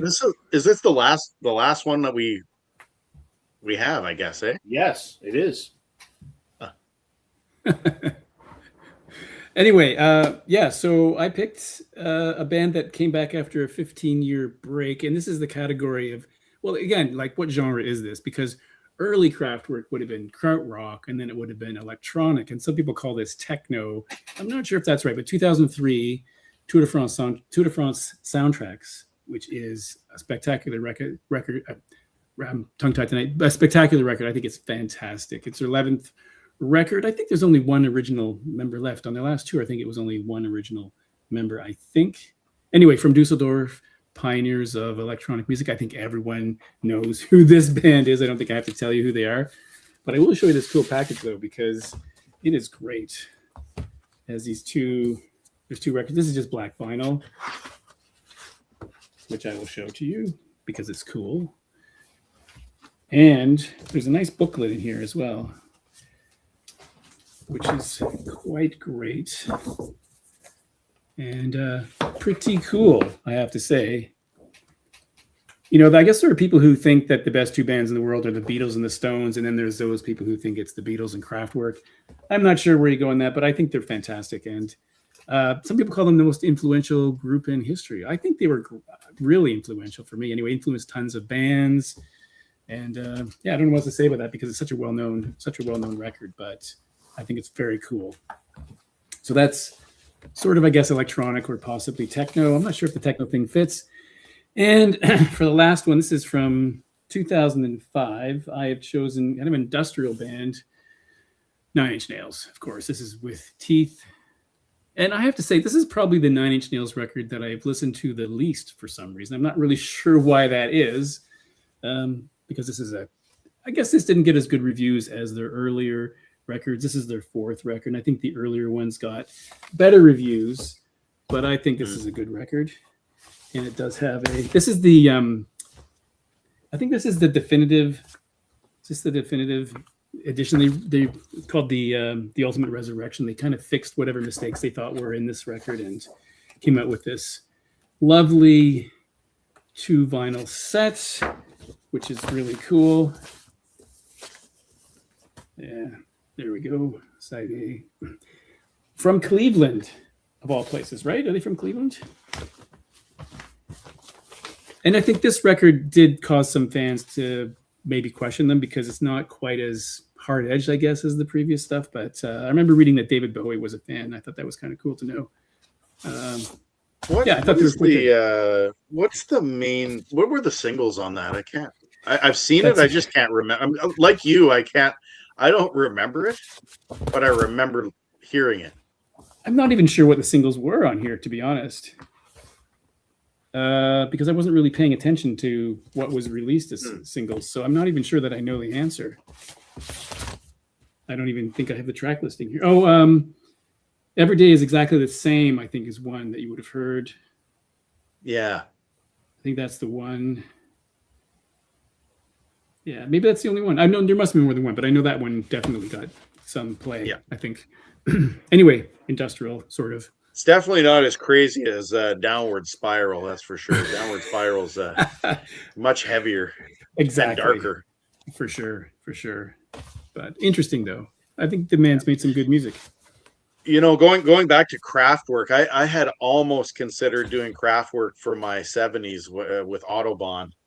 I almost went with that one, but I chose to go a different route there. But yeah, they're unique. I agree, heavily influential in the electronic-ish area. Yeah. Yes. But I guess I'll probably never hear anything else from them, I guess. So it's kind of sad. Okay. Daryl. Oops. Let me get this working here. Okay, so for my 2000s and beyond, both of these records were VCLT given to me by none other than Rob. Northern Revolutions. So I'm going to go with, to distinguish the two, so if you're still watching and you remember I showed Frankie Lane earlier, which was country, I'm going to go with country blues, and then I'm going to go with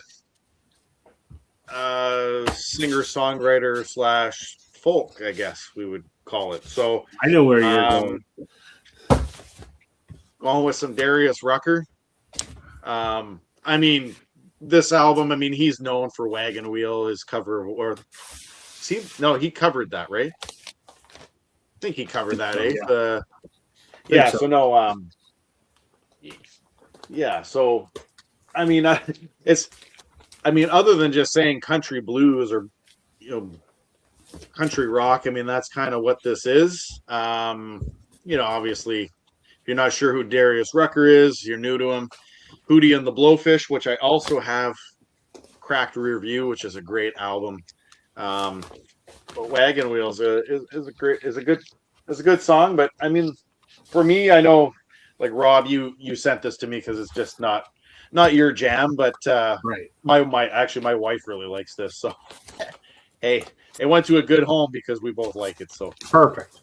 Great. yeah, country blues is. I mean, I can handle country blues. When you start going down like some really country stuff, I struggle with, especially 60s and 70s country. I have a hard time with, but modern country.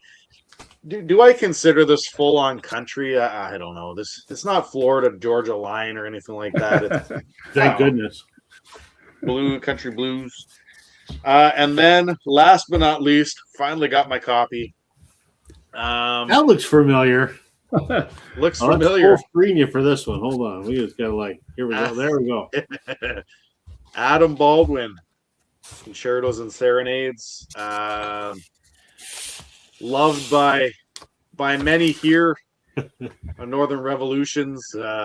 Chris Mann is he blames me for getting him into this, and I have a copy. There you go.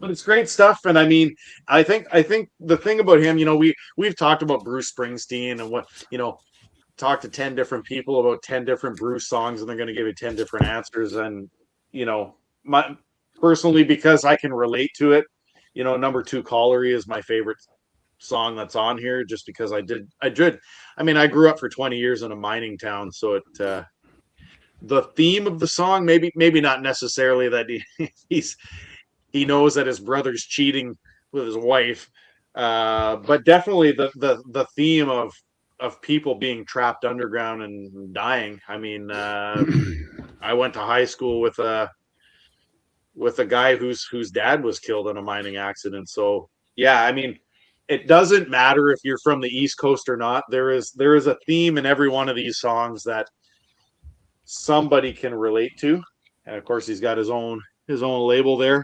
So yeah, no, it's just it's a really neat album, and when you said is he doing another one soon that's in the works? It's done.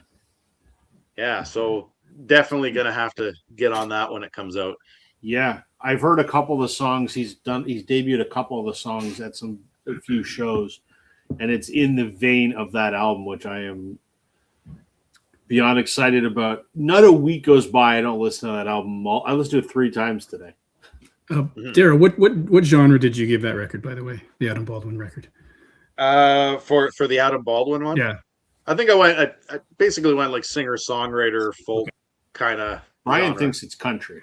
Well, no, it's because the first time I was listening to it, someone walked into the room and said, "I didn't know you liked country music."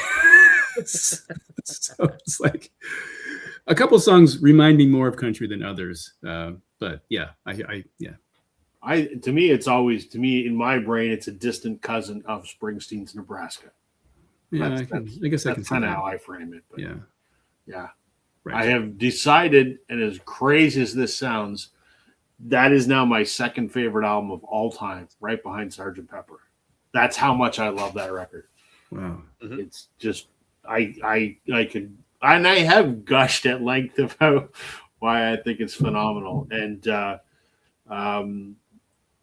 when you get a chance, Daryl, when it comes to streaming, you got to see the movie, because you appreciate the mining thing. The whole first part of the movie takes place in the mine. And you'll have an appreciation for it. So yeah, no, for sure. It's outstanding. I'm glad you picked it. That's cool. Little known fact about me: I worked in a mine underground for a summer as a student one year. Oh man, I couldn't do it. Claustrophobic. Yeah. I've been down. The furthest I've been down was 3,000 feet. Jesus. What kind of mine? It was a gold mine. Oh wow. In northwestern Ontario. Yeah. I've been in the big nickel mine in Sudbury, and that scared the living shit out of me. For those down below, yeah. Yeah. For those tuning in that are not from this part of Canada, there is a mine in Sudbury, Ontario called the Big Nickel, because it's a mine where, I don't think it's an active mine anymore, but it was, where they would extract nickel. And in Canada, our 5-cent coin is called the nickel, and it's actually made of You guessed it, nickel. So when you go to the Big Nickel, there is a giant Canadian nickel with the beaver on it, because of course that's what's on our nickel is a beaver, and then the queen's on the other side. And it is, 50 feet tall, probably? Thing's massive. You guys have been there, right? No. Oh. It's funny because Sudbury's got two things. They got that Big Nickel, and it's since the other thing that they had was a huge smokestack. It's been torn down, I think, now, but it used to go like way up into the clouds. Yes. But it was so toxic because of the mining of the nickel. But it is a huge nickel, and yeah, everybody just knows it as the Big Nickel. The Big Nickel. You can't miss it. If you miss it, you're blind. There, folks. There's there. Let me just let me do this here. There's the big, and it looks like a Canadian nickel, and it stands outside of the mine, and they have a museum there, and you can actually go down into the mine, and there's tours of the mine. You go down like the cage elevator. Oh, it's I went when I was a kid. It's a big tourist because there's two things to do in Sudbury. There's the Big Nickel and there's Science North, which is a big science center kind of deal. Scared the shit out of me. Glad I did it. Don't ever want to do it again. It's funny when I was in high school before there was all the insurance stuff now, but I took a grade 11 physical geography class, and one of the assignments we had to do was go to the mine on a tour and go underground. You can't, schools don't do that anymore for insurance reasons, but yeah, they took us down, and the one thing I remember distinctly was the guy that took us on the tour. He goes, "Okay, now what you're going to do is we're going to show you what darkness really looks like." Oh man. He said, "Everybody turn your helmet lamps off." Man, that I've never seen darkness like that ever in my life ever again. It was just black. Yeah. Good Lord. Wow. All right. Hats off to the folks that do that for a living. I mean, Yeah. wow. The other one that amazes me, and you used to live in Windsor, right, Daryl? Yeah. Underneath Windsor and surrounding areas are There's a those salt giant salt mines. Yeah. And they have those giant Euclid dump trucks that are bigger than your house driving in these cavernous mines underneath southern Ontario. It's insane. Hmm. No, I think there's only two major salt mines in Ontario. There's that one, and then there's the one on the Bruce in Goderich, I think. right. Those are the only two. And they were on strike. The one by Windsor was on strike last year, I think. That's why we had a salt shortage here. Yeah. You couldn't get softener salt for a while for dishwashers, and there was no salt for the roads, which we Really? desperately need around here. So, okay, 2000s, my turn, I think, right? Yep. Okay, here we go. Which one should I show first? Let's show this one first. And then everyone can give me flack about the last one. Get out of here. I hate when the jacket's just a little bit tight. Okay, Glam Rock from 2005. Oh, I got to supersize myself. Sleep at the wheel here. Glam Rock from 2005. The Darkness. One-way ticket to hell and back. Which was their second album. There's the fellas there. Obviously, the follow-up to their monster debut, Permission to Land, which said, I Believe in a Thing Called Love, which was the one everybody knows. There's a hit on here called One Way Ticket. Fun record. I love it. Big Darkness fan. Seen them in concert. I have a funny Justin Hawkins story, which I'm not going to share. I kind of met him, but kind of didn't, and it's very funny. This came out in 2005, and I did not get it on vinyl. I wanted it for a very, very long time, and then miraculously they reissued it this year. It's on this weird sort of like lava-colored, doesn't show up well there. It's kind of orangey brown vinyl, but I love the Darkness. They're hard rock-ish, according to Google. I think they're more glam rock. I mean, Justin wears the funny jumpsuits and has the big hair and does the falsetto, and they're kind of making fun of glam rock, but they're also paying homage to it at the same time, and they're phenomenal to see live. So For some glam rock, I'm going to go with The Darkness from 05. But we're going to show a punk record. But most people are going to say that's not punk, but other people say it is punk. I don't know. Pop punk. How about that? Green Day's American Idiot. I don't know. I'm not a punk expert, but a lot of people go, it's too popular to be punk. I guess. I don't know. What the hell do I know? American Idiot from 2000 and I think 5, 4, 6. I don't know. Something like that. It's their Trevor goes, I've been to hell, Michigan. It does freeze over. This is their anti-Bush record and obviously has some resonance with the MAGA movement as they change the lyrics today to reflect that. So I don't know. It's not for me to say how punk or not punk this is, but I think this is just a great rock record. But, you know, I guess they got the punk attitude, I suppose. So Yeah. there you go.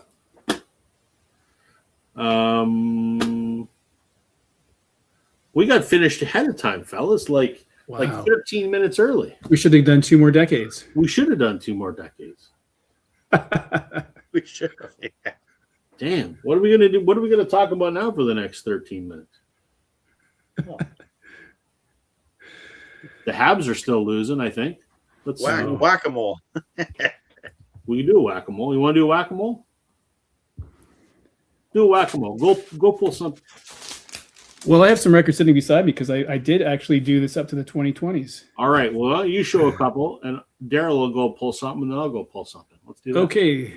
So let me figure out which the proper order is. So I made some notes here so I wouldn't forget. For the 2000s to the end of wait, where am I? Yeah, so the 2000s.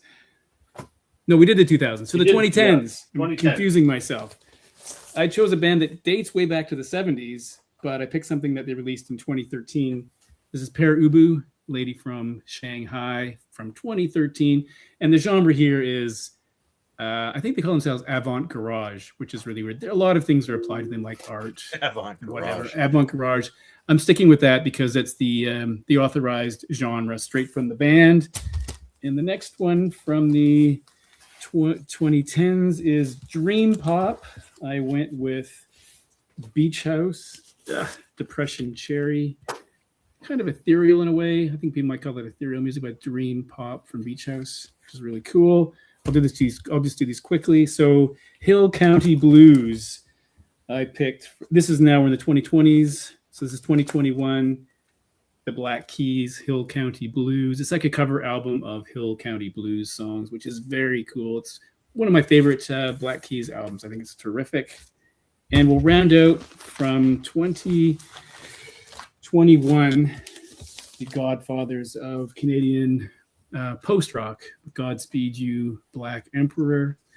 This is Godspeed at States End. What a weird title. It has 2 really long tracks and 2 short tracks. The long tracks are on the 12-inch and the short tracks are on the 10-inch, which is pretty cool. There is an insert here if I can get it out. Yeah, that's really not that interesting, but that is what I chose if I was going to the 2020s. All right. Grasshopper TV approves of your pick there. Excellent. All right. I'm just trying to figure out what I'm going to show here. Do you want us to play the Jeopardy music? Put a little pressure on you? Oh, we can't do that because then we get copyright strike for doing that. That's true. Right. I don't want that.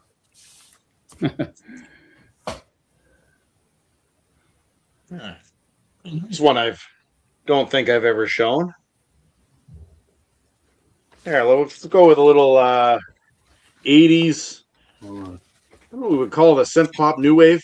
Yeah. Yellow, and this is the one that has "Oh Yeah" on it. And I got this for a pretty fairly straightforward deal because the cover on this is pretty beat up. There they are. I mean, I think the thing about Yellow is that it's pretty good, but they will always be synonymous with Ferris Bueller's Day Off. I mean, that's true. just the way that goes. It kind of, but to me, it fits the mold of like, they're not the same, but like Frankie Goes to Hollywood and bands like that. Yeah. Definitely club type music. But if you haven't checked this out, I mean, is this a double? I think this is a double. Yeah, this is a double, and it's on the Vertigo label. Got a C-Jam stamp on it. So that's a good record, if you ask me. What's that? That's a good record, if you ask me. I like it. Yeah. So happened to be by my my X, Y, and Z part of my collection. So yeah, yellow with a beat up cover. But I got a good deal on it. So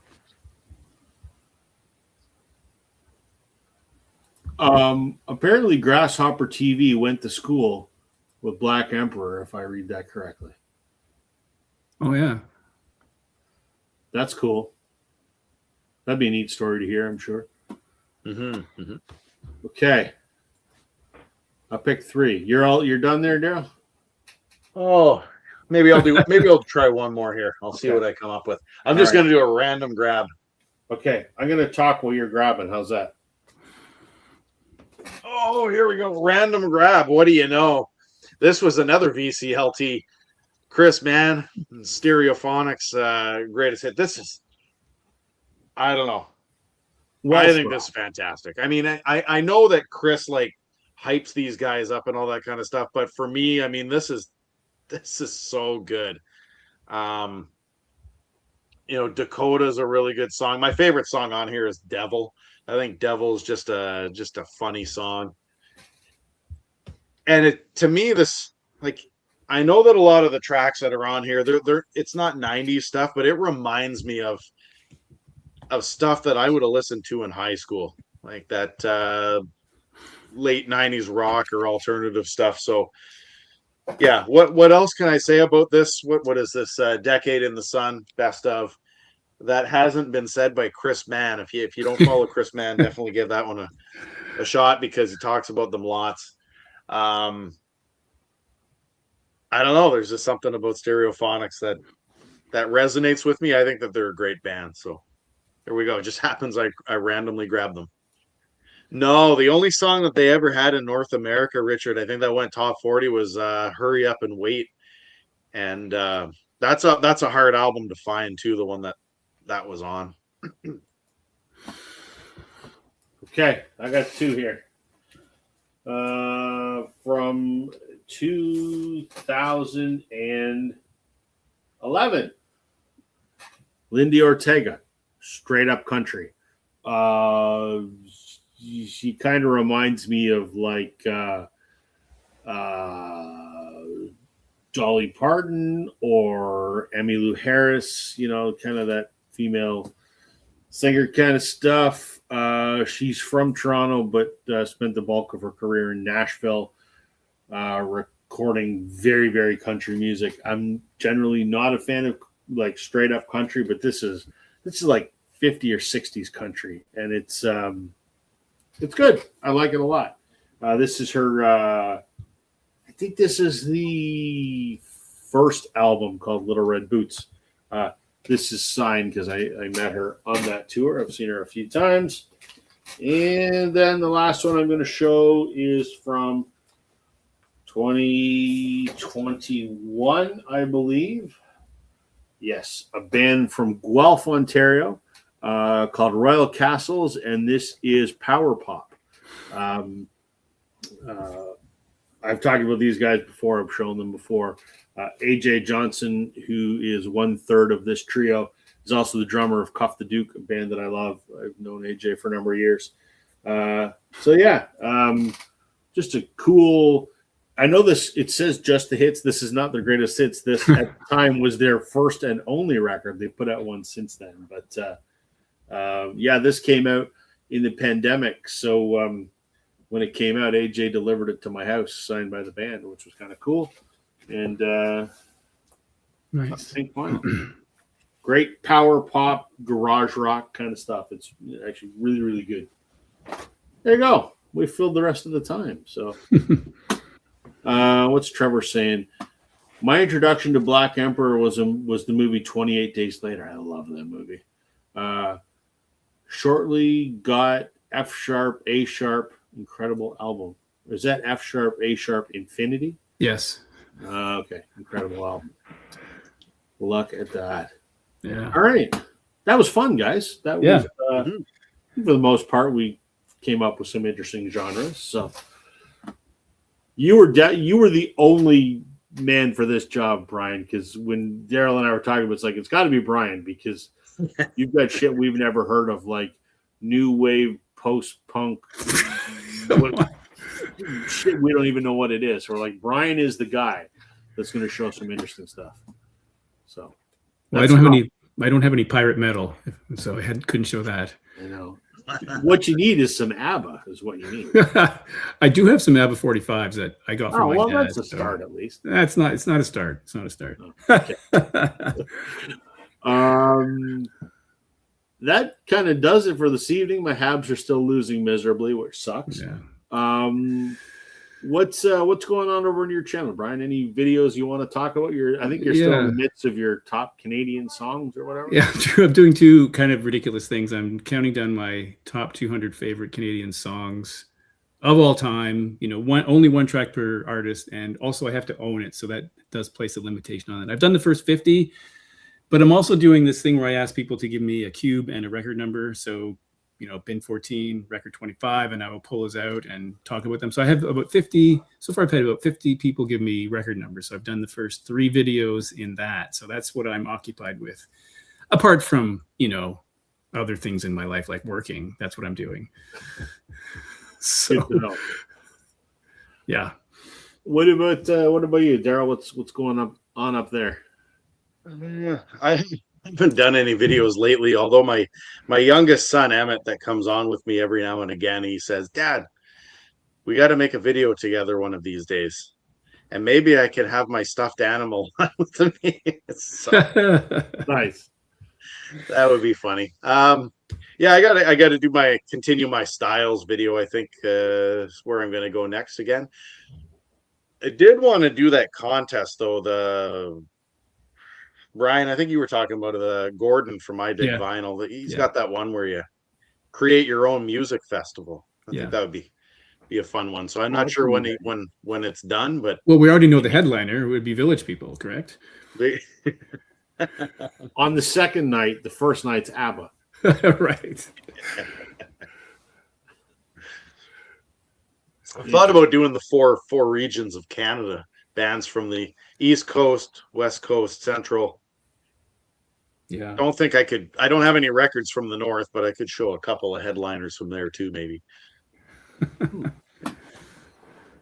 Well, as for me, I haven't put out a video since February, which, I'm ashamed. I have 2 almost ready to go. I have a Sam video and a Richard video, and I owe it to those guys to get them out. I honestly have no desire to make videos right now. I'm completely burnt out. I have no ideas to make any videos. I have 1,000 records and I've made 400 videos up to this point. So it's kind of like, what else could I have to talk about? But the larger context of things is my job has got significantly more stressful in the last few months. And I spend a lot more time at my computer writing bullshit reports that are meaningless. And so the thought of sitting down to edit a video is just torture to me right now. So I hope that changes at some point. But right now, I do not feel creatively fulfilled producing a video for my YouTube channel. Sorry, it's what it is. This, I absolutely love doing this because I still get to talk about records. It doesn't really require any more prep than, me deciding 20 minutes before it's time to go live that I need to go to Tim Hortons before I pull my records like I did tonight, and I'm ready 60 seconds before we go live. but I enjoy hanging out with you guys and chatting and the folks that visit us every week. It's fun to chat with you folks. So I love doing this. It's hanging out with my buddies. So yeah, I hope in the near future I start making videos again. But I think the stress of work has to let up before I want to make more computer time. I think so. Life happens, right? It is what it is. And if it wasn't for the job, there's no roof over my head and there's no internet, and there's, no food on the table and all those other things. So what are you going to do? So, yep. All right, guys. That was, thanks, Trevor. Appreciate that, man. I want to do it, but it's just, it doesn't hold the creative spark that it did. So, I've talked to some other YouTube folks, and they've gone through the ebbs and flows as well. Oh, yeah. So it tends to happen. So we'll be back next week with Tim, and then the following week I won't be here because I have to go to Charlotte, North Carolina for work. I don't know if Daryl and Tim will soldier on, but we'll figure that out next week. But we'll be back next week with a different topic about something. Yeah, that's everything. So. To everyone that tuned in tonight and chatted with us, thank you very much for stopping in. And for those that are going to watch us later, we appreciate you spending some time. Thank you, Brian, for being our guest. Always a pleasure when you can join us. We'll be back next week. Everybody have a great night, and we'll see you then. All right, thanks. Will do.